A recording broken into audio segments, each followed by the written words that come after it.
আমিরাতে জামিনে থাকতে পারেন বেনজির, পররাষ্ট্র প্রতিমন্ত্রী বাতিলের ল ফার্ম নিয়োগ স্বরাষ্ট্রমন্ত্রী। উত্তরখানে ডিএনসিসি কর্মচারীদের উপর পোশাক শ্রমিকদের হামলা, আহত 10, আটক 4। ঢাকার চারপাশে নৌপথ সচলের নির্দেশ প্রধানমন্ত্রী। ড্রেনেজ ব্যবস্থার উন্নয়নের তাগিদ, বললেন নৌমন্ত্রী। আইনের শাসন ও ইনসাফ প্রতিষ্ঠা করতে চায় সরকার। ফখরুল, ফ্যাসিস্টের মতোই আচরণ করছে বিএনপি, ডক্টর শফিক।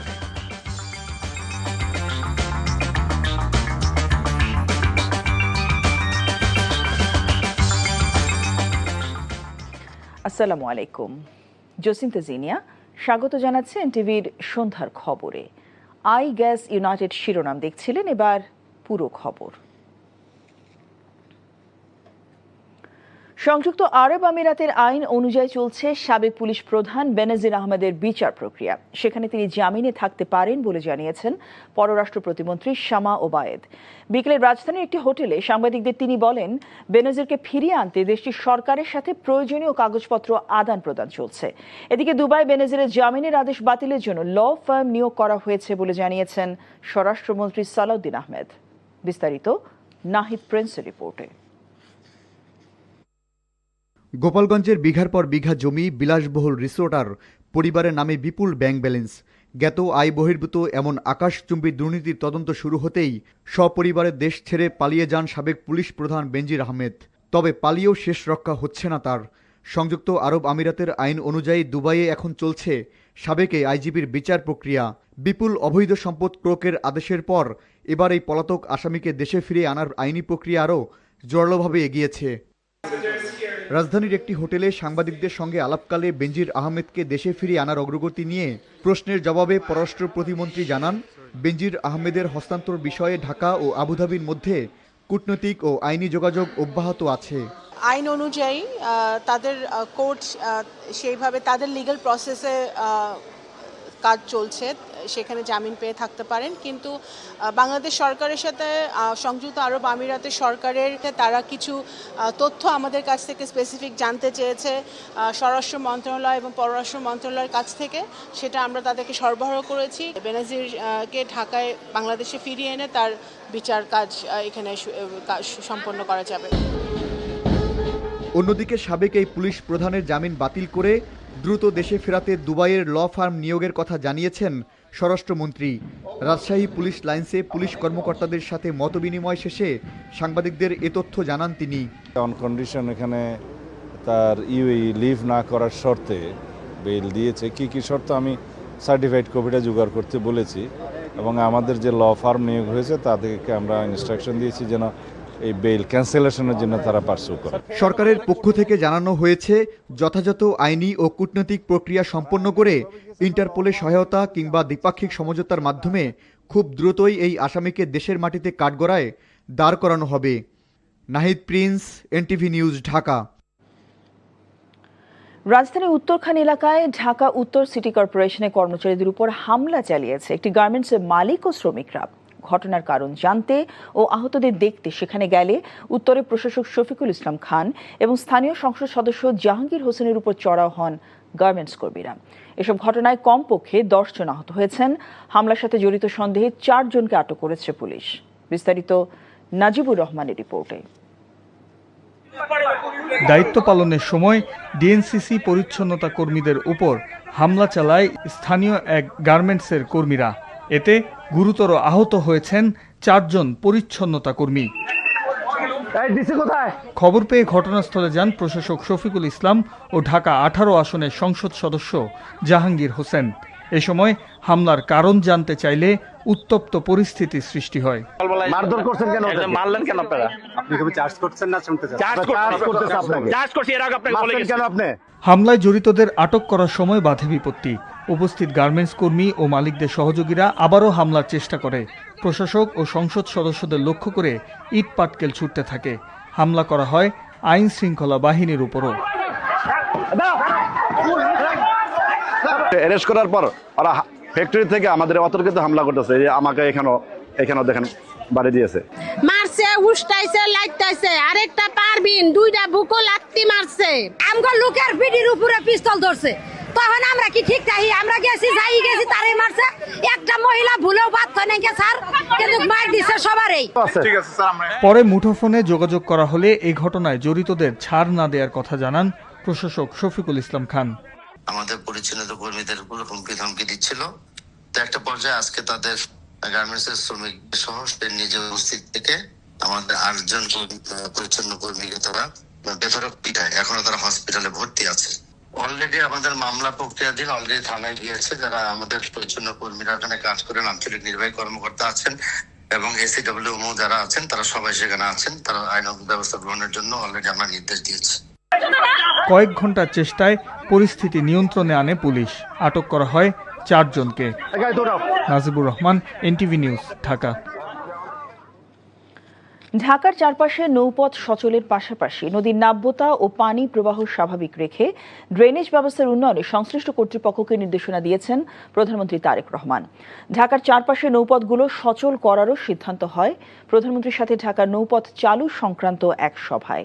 তারেক রহমান বলেন, নতুন সম্ভাবনাময় শিল্পকে শক্তিশালী করে বহুমুখী রপ্তানি অর্থনীতি গড়ে তুলতে কাজ করছে সরকার। হাসান মাহমুদের রিপোর্ট।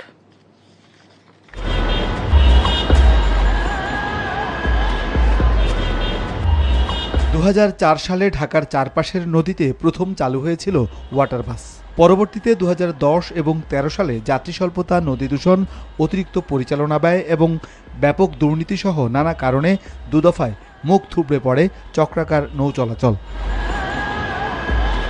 রাজধানীর যানজট নিরসনের ট্রাফিক ব্যবস্থায় শৃঙ্খলা ফেরাতে নগরকে ঘিরে থাকা নৌপথগুলো সচল করতে প্রধানমন্ত্রীর সভাপতিত্বে তার সচিবালয় কার্যালয়ে অনুষ্ঠিত বৈঠকে আবারও সিদ্ধান্ত নেওয়া হয়। আগ্রহী বেসরকারি কোম্পানিগুলোর প্রস্তাব বিবেচনা করে তাদের সুযোগ দেওয়ার বিষয়েও সিদ্ধান্ত হয় বৈঠকে। প্রতিবন্ধকতা অনেক আছে, দূষণ আছে, এবং এই রুটটাকে যাত্রী বান্ধব করে কিভাবে ওয়াটার বাস চালু করা যায়, যার ফলে যাত্রীরা যাতায়াতও করতে পারে, আবার বিনোদনও পায়, পর্যটনটা উৎসাহিত হয়, সেই লক্ষ্যে সমন্বিত মিটিং। এটা মনোরম পরিবেশে সে আশুলিয়া থেকে চিন্তা করলেন যে সে সদরঘাটে আসবেন, সে চলে আসলো ওই পথে। কেউ হয়তো ওখান থেকে নারায়ণগঞ্জ যাবেন, সে ওই পথে যেতে উৎসাহিত হলো। 2 মাসের একটা পরিকল্পনা নেওয়া হয়েছে যে 2 মাস পরে আমরা বেসরকারি খাতকে হয়তো এখানে ইনভলভ করতে পারবো। আন্তর্জাতিক পর্যায়ে আন্ডার ওয়াটার রোবোটিক ড্রোন নির্মাণ প্রতিযোগিতা মেট্রোভ 2026-এর বিশ্ব চ্যাম্পিয়ন দল MISTর শিক্ষার্থীরা প্রধানমন্ত্রী তারেক রহমানের সাথে সাক্ষাৎ করেন তার সচিবালয় কার্যালয়ে। এ সময় প্রধানমন্ত্রী তাদের অভিনন্দন জানিয়ে বলেন, তরুণ উদ্ভাবকরাই দেশের ভবিষ্যৎ। প্রতিটি খাতে নিজ নিজ অবস্থান থেকে দক্ষতার সঙ্গে কাজ করলে দেশ আরও দ্রুত এগিয়ে যাবে, এমনটা উল্লেখ করে প্রধানমন্ত্রী বলেন, নতুন সম্ভাবনাময় শিল্পকে শক্তিশালী করে বহুমুখী রপ্তানি অর্থনীতি গড়ে তুলতে কাজ করছে সরকার। হাসান মাহমুদ, এনটিভি নিউজ, ঢাকা। বিএনপি ন্যায় বিচার, আইনের শাসন এবং সামাজিক ইনসাফ প্রতিষ্ঠা করতে চায় বলে জানিয়েছেন স্থানীয় সরকার, পল্লী উন্নয়ন ও সমবায় মন্ত্রী মির্জা ফখরুল ইসলাম আলমগীর। দুপুরে ঠাকুরগাঁও জেলা আইনজীবী সমিতি সংবর্ধনা অনুষ্ঠানে তিনি কথা বলেন। মির্জা ফখরুল বলেন, বাংলাদেশে একটা দীর্ঘ লড়াই হয়েছে, সংগ্রাম হয়েছে এবং ফ্যাসিস্ট একটা শাসন ব্যবস্থা থেকে বেরিয়ে আসতে সক্ষম হয়েছে। নতুন একটা সম্ভাবনা সৃষ্টি হয়েছে, এই সম্ভাবনাকে কাজে লাগাতে হবে। বলেন, যদি গণতন্ত্র চর্চা হয় তাহলে বাকি সব কাজ সুন্দরভাবে এগিয়ে যাবে। এর আগে সকালে ঠাকুরগাঁও ডায়াবেটিক সমিতির আয়োজনে নেপাল ও বাংলাদেশের যৌথ উদ্যোগে অনুষ্ঠিত ফ্রি আই ক্যাম্পের উদ্বোধন করেছেন মির্জা ফখরুল ইসলাম আলমগীর।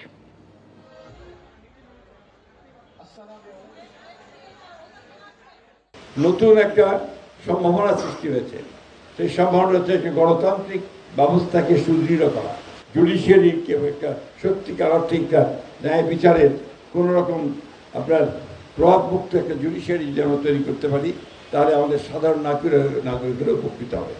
আমরা একটা প্রশাসনকে যদি দক্ষ প্রশাসন হিসেবে গড়ে তুলতে পারি, তাহলে রাষ্ট্র উপকৃত হবে। পুরনো নির্যাতনের স্মৃতি ভুলে গিয়ে অতীতে ফ্যাসিস্টের মতোই আচরণ শুরু করেছে বিএনপি, এমন মন্তব্য করেছেন বিরোধী দলীয় নেতা ও জামায়াত আমির ডক্টর শফিকুর রহমান। জাতীয় প্রেস ক্লাবে বাংলাদেশ লেবার পার্টি আয়োজিত আলোচনা সভায় সব কথা বলেন তিনি। বলেন, ফ্যাসিস্টরা যেমন বিরোধী মত দমন করত, সেটাও শুরু করেছে বিএনপি। অভিযোগ করেন, মেধার ভিত্তিতে নয়, দলীয় বিবেচনায় নিয়োগ দিচ্ছে সরকার। এ সময় জনগণের অভিপ্রায়কে অপমান ও অগ্রাহ্য করলে জনগণও সরকারকে প্রত্যাখ্যান করবে বলে মন্তব্য করেন ডক্টর শফিকুর রহমান। সভায় বক্তারা বলেন, এই সরকারকে জুলাই সনদ বাস্তবায়নের জন্য বাধ্য করা হবে। জুলাইয়ের আকাঙ্ক্ষাকে গলা টিপে হত্যা করলে ক্ষমতায় টিকে থাকা যাবে না বলে হুঁশিয়ারি দেন তারা। বৈষম্য আর চলবে না বাংলাদেশে। এখন যারা বৈষম্য করছেন সরকারে গিয়ে মাসুল আপনাদেরকেই দিতে হবে। আমরা জানি রাজপথ আমাদের ঠিকানা, আসল ঠিকানা। সেই রাজপথে নামলে অনেক কিছু হতে পারে। হ্যাঁ, হতে পারে ফাঁসির তক্তায় দাঁড়ানো লাগতে পারে। নাসিরুদ্দিন পাটোয়ারি বলেছে, হয় জেলে আর না হয় কবরে। আমি বলবো না, আগের সরকারও আরেকটা জায়গা তৈরি করেছিল, সেটা আয়না করে। এরকম যত ঘর হোক, সকল ঘরকে ইনশাআল্লাহ আমরা কোনো পাত্তাই দেব না।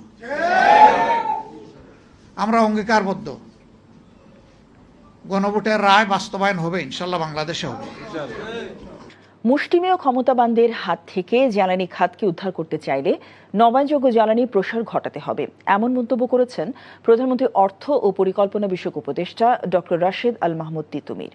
দুপুরে রাজধানী পল্টনে ইকোনমিক রিপোর্টার্স ফোরাম অডিটোরিয়াম আয়োজিত এক সেমিনারে তিনি বলেন, জ্বালানি সংকটের স্থায়ী সমাধানে সৌর বিদ্যুতের ব্যবহারকে সামাজিক আন্দোলন হিসেবে গড়ে তুলতে হবে। সভায় গবেষকরা বলেন, অপরিকল্পিত কর্মসূচির কারণে একসময় ৬৫ লাখ সোলার হোম সিস্টেমের বড় অংশই অকার্যকর হয়ে গেছে। তারা জানান, নীতি সহযোগিতার অভাবে নবায়নযোগ্য জ্বালানি সম্প্রসারণ করা যাচ্ছে না। গ্রামে গ্রামে সৌরবিদ্যুৎ সম্প্রসারণে আর্থিক অসক্ষমতাও বড় বাধা বলে মন্তব্য করেন বক্তারা। আপনার তো আর পাইপড ওয়াটার দরকার বা পাইপড গ্যাস দরকার, তা আমাদের তো পতিত সরকার কোনো গ্যাস উত্তোলনও করেনি, অনুসন্ধানও করেনি। এখন কি আমরা হা করব?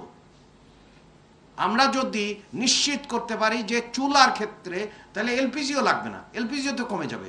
যদি আমরা নিশ্চয়তা করতে পারি যে সোলার সিস্টেমের মাধ্যমে এটা হবে। সিলেটে চায়ের দোকানে বসে বন্ধুদের সঙ্গে আড্ডা দিতে দিতে এইচএসসি পরীক্ষার উত্তরপত্র মূল্যায়নের অভিযোগ উঠেছে এক কলেজ শিক্ষকের বিরুদ্ধে। এমন অভিযোগে অভিযানে নেমে ঘটনাস্থল থেকে প্রায় ১ বস্তা উত্তরপত্র জব্দ করেছে সিলেট মাধ্যমিক ও উচ্চ মাধ্যমিক শিক্ষা বোর্ড।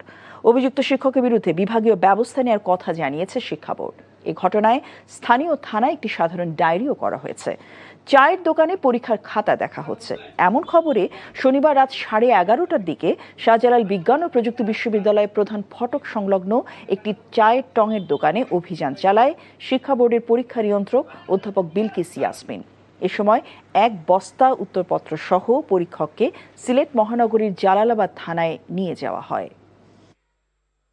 সদ্য নিয়োগপ্রাপ্ত ডেপুটি ও সহকারী অ্যাটর্নি জেনারেলদের সততা এবং নিষ্ঠার সাথে দায়িত্ব পালনের আহ্বান জানিয়েছেন অ্যাটর্নি জেনারেল রুহুল কুদ্দুস কাজল।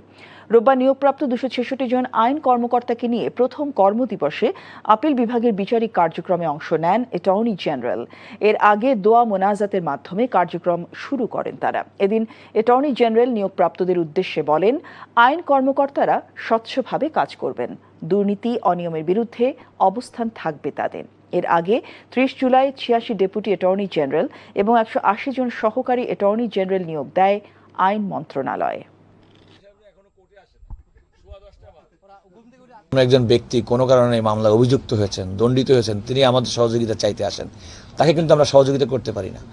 কিন্তু আদালতে আমাদের মামলা পরিচালনার ক্ষেত্রে প্রকৃতপক্ষে কোনো রং যদি দেখি, যে সরকারের কোনো সংস্থা সংগঠনের কাজে কোনো কারণে ভুল হয়েছে এবং যে কারণে একজন নাগরিক ক্ষতিগ্রস্ত হবে, তার অধিকার লঙ্ঘিত হচ্ছে, সেক্ষেত্রে আমরা কিন্তু তাদেরকে সহযোগিতা করি। সুতরাং আমরা সরকারকে ব্লেটেন্টলি সাপোর্ট করি এমন কিন্তু না।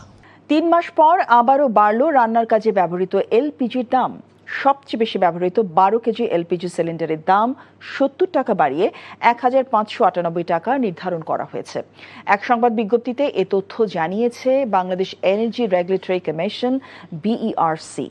অগস্টের জন্য নির্ধারিত এই নতুন দর রোববার সন্ধ্যা ৬টা থেকে কার্যকর হয়েছে।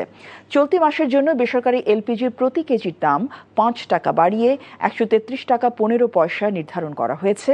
এছাড়া ৫.৫ কেজি সিলিন্ডারের দাম ৭৩২ টাকা এবং ১২.৫ কেজির দাম ১,৬৬৪ টাকা নির্ধারণ করা হয়েছে।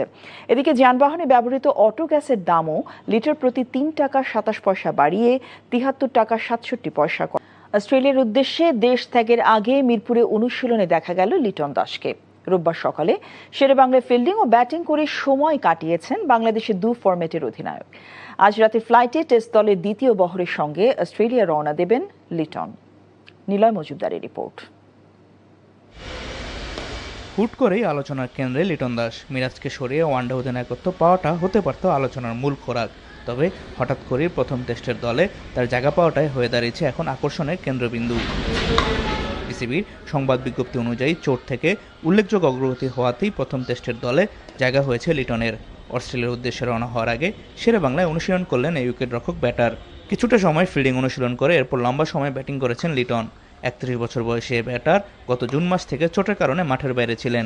এর আগে জিম্বাবুয়ে সফরেও তাকে দলে রেখে খেলাতে পারেনি বাংলাদেশ। সিঙ্গাপুরে এমআরআই করার পর ধরা পড়ে তার মূল সমস্যা। এদিকে ডারউইনের মাটিতে পা রেখেছে বাংলাদেশ ক্রিকেট দলের প্রথম বহর। আগামী 6 আগস্ট ক্রিকেট অস্ট্রেলিয়া একাদশের বিপক্ষে প্রথম প্রস্তুতি ম্যাচ খেলবে বাংলাদেশ। নীলা মজুমদার, এনটিভি নিউজ, ঢাকা। খবর শেষ করছি, তবে যাবার আগে আই গ্যাস ইউনাইটেড শিরোনামগুলো আরেকবার।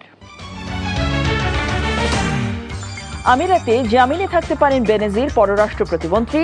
বাতিলে ল ফার্ম নিয়োগ স্বরাষ্ট্রমন্ত্রী। উত্তরখানে ডিএনসিসি কর্মচারীদের উপর পোশাক শ্রমিকদের হামলা, আহত 10, আটক 4। ঢাকার চারপাশে নৌপথ সচলের নির্দেশ প্রধানমন্ত্রী। ড্রেনেজ ব্যবস্থার উন্নয়নের তাগিদ বললেন নৌমন্ত্রী। আইনে শাসন ও ইনসাফ প্রতিষ্ঠা করতে চায় সরকার, ফখরুল। ফ্যাসিস্টের মতো আচরণ করছে বিএনপি, ডক্টর শফিক। এই ছিল সন্ধ্যার খবরে। এই খবরের ভিডিও সহ আপডেট জানতে ভিজিট করুন এনটিভি অনলাইন www.ntvbd.com। এছাড়াও এনটিভি জনপ্রিয় সব অনুষ্ঠান ও খবরের আপডেট জানতে ভিজিট করুন আমাদের ইউটিউব ও ভেরিফাইড ফেসবুক পেজ। রাত 10:30টায় রাতের খবর দেখার আমন্ত্রণ রইল। সবাইকে ধন্যবাদ।